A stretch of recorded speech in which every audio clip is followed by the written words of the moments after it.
In this video, we are still focused on the power of three because having just three colors for most things saves us an enormous amount of time. And here we are looking at the power of three for metal, and specifically for shiny metal, reflective metal. And we're going to zoom in and look at Torch becoming Rocket Man with the help of Rex lighting his fuse at the back there. So we zoom in close and let me show you my fairly simple set of layers that I have here. I've got the whole outline in the top here. I've got metal 1, metal 2, and a shadow layer. So we'll start off working in metal 1. And I'm working, as always, with my custom watercolor round brush. Because this is metal and I want it a fairly delicate touch, I've got it set to 10% opacity. I'm working with blue-gray and a fairly large brush. And what I'm going to go in and do in my metal 1 layer, I'm going to create a smooth layer of paint, keeping my pencil down because I don't want any texture here. This is one of the times when I really don't want texture at all. This is sheets of metal, so no texture required. And I want it to look shiny. So there I go in with that.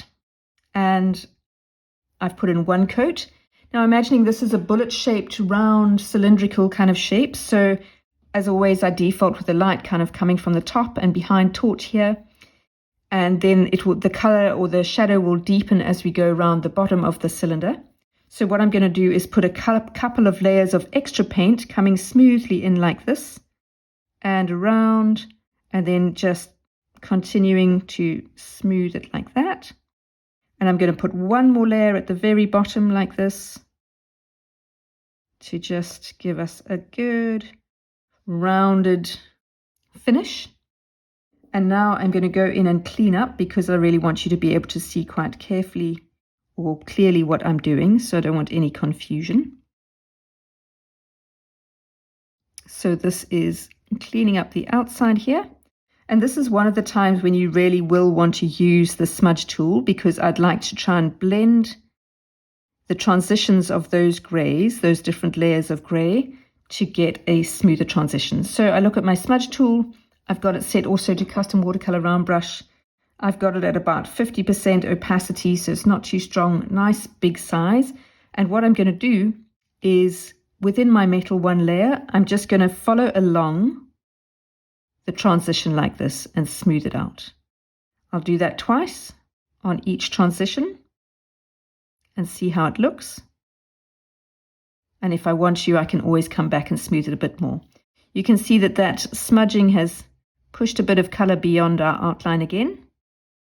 But overall, I'm fairly happy with this. It's not perfect here.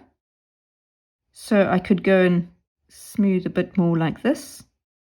See, now I'm bringing some white in, so rather smooth from dark to light and take the color outside the boundary. But overall, I'm pretty happy with the way this has smoothed itself round.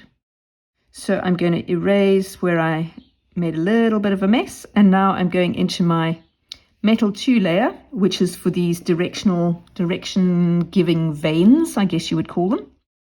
Again, watercolor round brush, set to 10% opacity, still using my blue-gray, and I'm going to go in and color these veins. So reduce the size of my brush because these are smaller areas. They don't need to get so much. I'm going to give them 2 or 3 coats because I want them to be darker than the adjacent silveriness.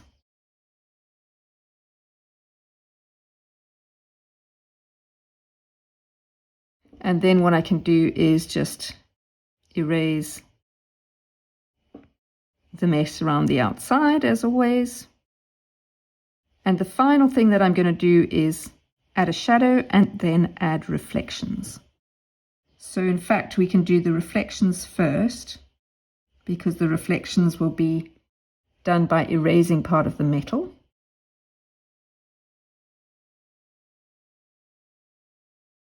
So I'm going to go into metal 1. I'm going to choose, okay, let's do it with a round brush rather. Okay, there comes my reflection there. Reflections in the top. I can put reflections off these if I wanted to.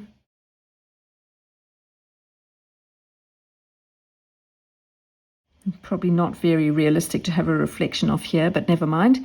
And then I'm going to go in with my shadows. So I need my French ultramarine or navy blue, whichever you prefer to call it. And again, we're just sticking with custom watercolor round brush, 10%, and I'm just taking it nice and large all the way through here and round. And then I can just clean up the outside. And that is pretty much what we need. So this is the power of 3 for metal, specifically reflective metal. And this is one of the times where you really don't want texture, so you want nice and smooth. If you were wanting to do glass, you would use a similar approach, so very delicate light grays.